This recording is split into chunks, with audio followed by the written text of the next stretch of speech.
السلام علیکم friends, welcome to my YouTube channel. Friends, امید کرتا ہوں آپ سب خیریت سے ہوں گے۔ فرینڈز، آج کی اس ویڈیو میں آپ کو فطرانے کے بارے میں بتانے جا رہا ہوں کہ اس سال فطرانے کی قیمت کتنی ہے اور کن کن چیزوں کا فطرانہ دینا چاہیے۔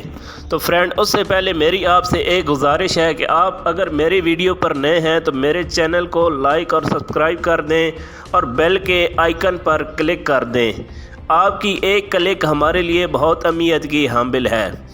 فرینڈز، آپ سے ریکویسٹ ہے کہ آپ نے ویڈیو کو کہیں سے سکپ نہیں کرنا۔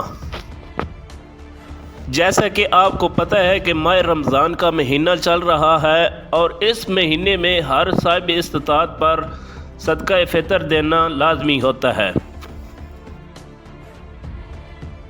تو فرینڈز، پہلا سوال یہ ہے کہ صدقہ فطر کسے کہتے ہیں اور اس کا مقصد کیا ہے؟ صدقہ فطر مالی انفاق ہے جس کا حکم حضور نبی کریم صلی اللہ علیہ وآلہ وسلم نے زکوٰۃ سے پہلے اس سال دیا جس سال رمضان کا روزہ فرض ہوا۔ صدقہ فطر غریبوں اور مسکینوں کو دیا جاتا ہے، اس کو فطرانہ بھی کہتے ہیں۔ اس کا ادا کرنا ہر مالدار شخص کے لیے ضروری ہے تاکہ غریب اور مساکین لوگ بھی عید کی خوشیوں میں شریک ہو سکیں۔ اس کے علاوہ صدقہ فطر روزہ دار کو فضول اور فحش حرکات سے پاک کرنے کا ذریعہ ہے۔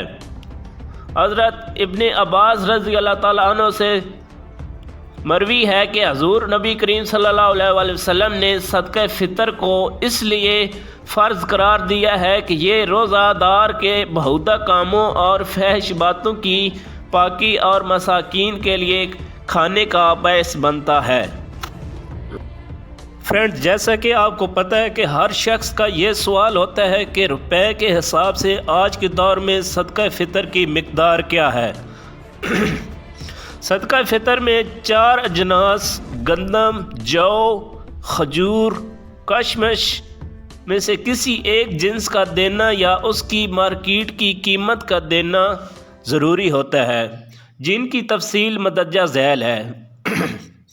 گندم نصف سا یعنی پونے 2 کلو، تاہم احتیاطاً 2 کلو یا اس کی برابری بازاری قیمت دینی چاہیے۔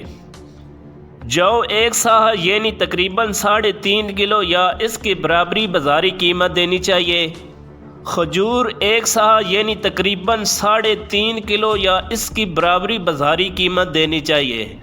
اور فرینڈز، نمبر 4 پہ ہے کشمش 1 سا یعنی تقریباً 3.5 کلو یا اس کی برابری بازاری قیمت دینی چاہیے۔ 4 اجناس میں سے کسی ایک کی بازاری قیمت فقیر کی حاجت پوری کرنے کے لیے بطور صدقہ دینا زیادہ بہتر ہے اور آخرت میں ثواب کا باعث بھی ہے۔ قیمت کے اعتبار سے صدقہ فطر ادا کرتے وقت کی قیمت کا اعتبار ہوتا ہے، یعنی صدقہ فطر ادا کرتے وقت مارکیٹ سے قیمت معلوم کر لیں اور اس کے حساب سے قیمت ادا کریں۔